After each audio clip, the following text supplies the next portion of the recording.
So I'm born and raised Roscoe, Illinois my entire life. I went to Hononegah High School, class 97, and then I went on to go to Columbia Film School in Chicago, Illinois. I graduated in 2002 and promptly moved to Los Angeles, where I began a very long journey that would be my film career. So the reason I went into movies is because, 100% because of my mother. She loved movies herself, and she would take me to McChesney Park Mall, to the movie theater there every Sunday to go see a film. We called it Mother Sundays. Get it? You know, like because I'm the son. But she really is responsible for my love of film. Well, I'm here today because my movie that I wrote, Love Hurts, is opening nationwide, but I wanted to come home to my hometown of Rockton, Roscoe, Rockford, Illinois, because my best friends from high school are actually throwing me a little premiere party here at the very same theater that we all went to growing up. So it's a real fun kind of full circle moment for me here.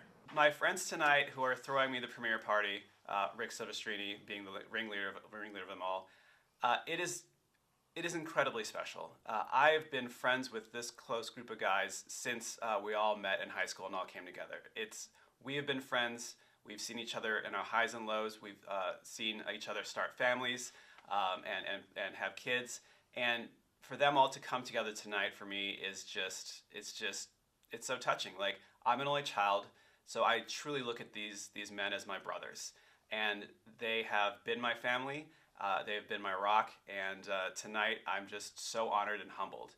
This is not necessarily the homecoming I thought I was going to have on the heels of the fires, but I feel welcome home nonetheless. Where I am today and what I thought of myself going into film school, you know, you dream, but you don't actually no, that couldn't actually happen. I'm going to try my hardest. I'll give it my best shot.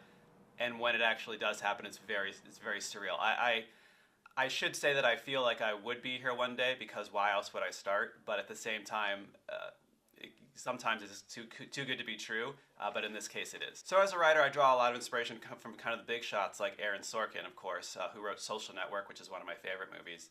But it's writer-filmmakers like Kevin Smith, especially with his early movies like Clerks, Mallrats, Chasing Amy. He kind of showed me that, like, anybody doesn't have to have any kind of pedigree or high education, but anybody can come in, and if they have a vision and a voice, and they have the dedication and follow through, they can be a writer and director as well. My writing style, it's kind of hard to nail down because it's just me. Like, as a writer, I walk around in life kind of running a commentary in my head of what I would say, all my thoughts, and it just kind of translates, like, from my head to the page. It's just my little quirky point of view on things and how I think I'd like to talk in an elevated world. That's pretty much on the page. Anybody who's a writer knows that writing anything, whether it's a novel, a movie, a stage play, it's an arduous process for sure. There comes a lot of frustration, a lot of self-doubt, in fact, but you have to keep going because you have to want it more than anything else. And if you kind of keep that in your mind, then one day you're going to realize that you've just written 100 pages and you got a first draft. When you're first writing a script, you have in your head like what it's going to be like, what it's going to look like, and who's going to be in it. But once you turn that script in, it's no longer yours. It becomes the filmmakers, it becomes the studios, and they have their own point of view and vision. So when I finally saw the movie for the first time at the worldwide premiere on Monday, it was very satisfying, but at the same time I realized that this was no longer just my story, it was many people's story. It was a community story, because it does take a village to put a movie up on the screen. And for that reason, I was just very proud just to be a part of it. When I was writing this movie, I never thought that two Academy Award winners, recent Academy Award winners, would be the co-leads on it. So seeing that and having them attach themselves to this project was a little surreal. I'm like, you want to do my movie? That's crazy. So seeing them up on the screen, saying the words that I wrote, is again, to use it again, a very surreal experience. It is now February 7th, the opening of my movie, Love Hurts. But on January 7th, my house burned down along with my entire town that I live in, Altadena, California, as well as the Palisades in California. What's been the last 4 weeks feels like an entire year. So my year so far has been surreal, to say the least. I've had the lowest lows. The worst thing in the world has happened to me. I've lost everything I've ever owned. But I have my life. My wife and my dogs are fine.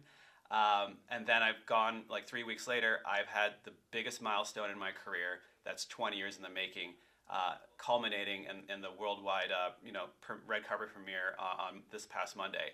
So to have those juxtapositions of feelings is turbulent to say the least, but and I would have it a different way. I would not have my house burned down, but at the same time, at least I have a little bit of light in this darkness. Next for me, I've got a big pitch coming up that I'm doing to a different movie studio for a brand new movie. I've written a television pilot, which will be kind of going out on the town very shortly. And I'll also be writing, can't talk about it too much, but I'll be writing another TV project that is quite different from what I've done in the past, but I'm very excited to do. So the answer is I have a lot of projects going on, but just like anything else, you're just kind of hoping to see what sticks. Throw a lot at the wall and see what sticks. So for anyone who wants to be a filmmaker, especially someone who isn't like born in Hollywood or born in Southern California, it's very intimidating to think about uprooting and your whole life and moving out to a strange place where you don't know anybody. But I would say that passion and determination has to endure. Like, you have to want this more than anything else in life, and you'd be surprised that if that's true, you'll find a way. Absolutely.